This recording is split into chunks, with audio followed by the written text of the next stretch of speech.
بسم اللہ الرحمن الرحیم۔ صرف 5 منٹ کا مدرسہ قرآن و حدیث کی روشنی میں 31واں دن ایک صفر المظفر۔ نمبر 1 اسلامی تاریخ۔ حضرت یعقوب علیہ السلام پر آزمائش۔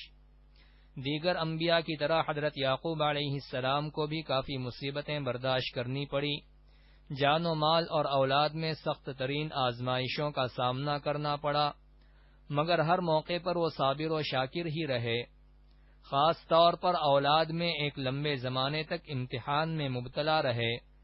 بڑھاپے میں حضرت یوسف علیہ السلام جیسے محبوب بیٹے کی جدائی کے غم میں روتے روتے ان کی بینائی چلی گئی تھی۔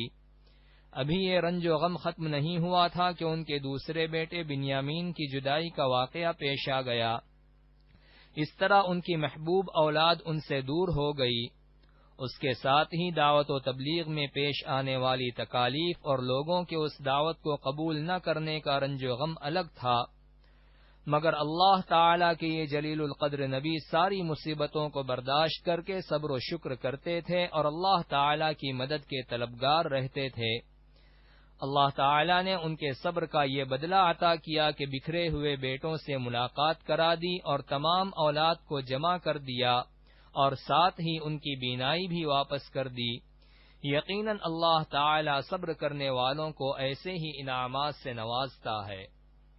نمبر 2 اللہ کی قدرت۔ کھارے پانی کو میٹھا بنانا۔ سمندر کا پانی کھارا ہوتا ہے، اس کو پینے کے قابل بنانے کے لیے اللہ تعالی کی قدرت دیکھیے کہ وہ اس کھارے پانی کو بھاپ بنا کر بادلوں کے ذریعے اٹھاتا ہے، پھر اس کو میٹھا کر کے بارش برسا دیتا ہے، جس سے انسان، تمام جاندار اور کھیتی باڑی سیراب ہو جاتی ہے۔ اس طرح بادلوں کے ذریعے کھارے پانی کو میٹھا بنا کر بارش برسانا اللہ کی عظیم قدرت ہے۔ نمبر 3 ایک فرض کے بارے میں۔ نمازیں گناہوں کو مٹا دیتی ہیں۔ رسول اللہ صلی اللہ علیہ وسلم نے صحابہ سے پوچھا، اگر کسی کے دروازے پر ایک نہر ہو اور اس میں وہ ہر روز 5 بار غسل کیا کرے تو کیا اس کا کچھ میل کچیل باقی رہ سکتا ہے؟ صحابہ نے عرض کیا کہ کچھ بھی میل نہ رہے گا۔ آپ صلی اللہ علیہ وسلم نے فرمایا کہ یہی حالت ہے 5 وقت کی نمازوں کی کہ اللہ تعالی ان کے سبب گناہوں کو مٹا دیتا ہے۔ نمبر 4 ایک سنت کے بارے میں۔ زمین پر بیٹھ کر کھانا۔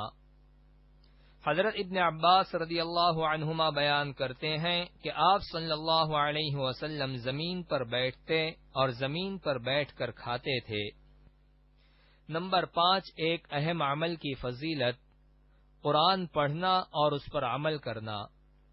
رسول اللہ صلی اللہ علیہ وسلم نے فرمایا، جس نے قرآن پڑھا اور اس کے حکموں پر عمل کیا تو اس کے ماں باپ کو قیامت کے دن ایسا تاج پہنایا جائے گا جس کی روشنی آفتاب کی روشنی سے بھی زیادہ ہوگی۔ تو تمہارا کیا خیال ہے اس پر عمل کرنے والے کے بارے میں؟ نمبر 6 ایک گناہ کے بارے میں۔ کسی مسلمان کی غیبت اور بے عزتی کی سزا۔ رسول اللہ صلی اللہ علیہ وسلم نے فرمایا، جس نے کسی مسلمان کی غیبت کی اور اس کی غیبت کے بدلے میں ایک لقمہ بھی کھایا تو قیامت کے دن اللہ تعالی اس کو ایک لقمہ جہنم سے کھلائیں گے، اور جس نے کسی مسلمان کی بے عزتی کی اور اس کے بدلے میں اس کو کپڑا پہننے کو ملا تو قیامت کے دن اللہ تعالی اس کو اسی قدر جہنم سے پہنائیں گے۔ نمبر 7 دنیا کے بارے میں۔ دنیا دار کا گھر اور مال۔ رسول اللہ صلی اللہ علیہ وسلم نے فرمایا، دنیا اس شخص کا گھر ہے جس کا آخرت میں کوئی گھر نہیں، اور دنیا اس شخص کا مال ہے جس کا آخرت میں کوئی مال نہیں، اور دنیا کے لیے وہ شخص مال جمع کرتا ہے جو ناسمجھ ہے۔ نمبر 8 آخرت کے بارے میں۔ قیامت کے دن مردوں کو زندہ کیا جائے گا۔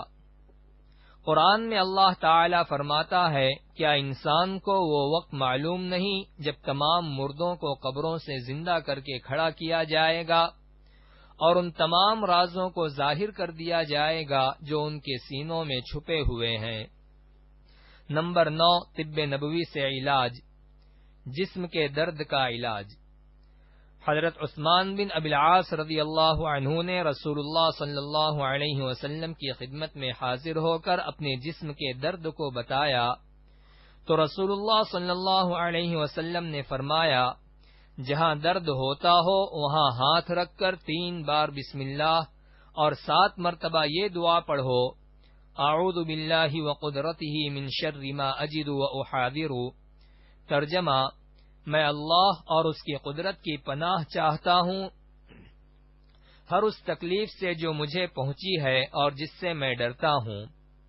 چنانچہ ان صحابی نے جب یہ کلمات کہے تو ان کا درد ختم ہو گیا۔ پھر وہ صحابی اپنے گھر والوں اور دوسرے ضرورت مندوں کو ہمیشہ ان کلمات کی تلقین کرتے رہتے تھے۔ نمبر 10، قرآن کی نصیحت۔ قرآن میں اللہ تعالی فرماتا ہے، تم لوگ اللہ کے راستے میں خرچ کیا کرو، اپنے آپ کو اپنے ہاتھوں سے ہلاکت میں نہ ڈالو اور خلوص سے کام کیا کرو، کیونکہ اللہ تعالی اچھی طرح عمل کرنے والوں کو پسند کرتا ہے۔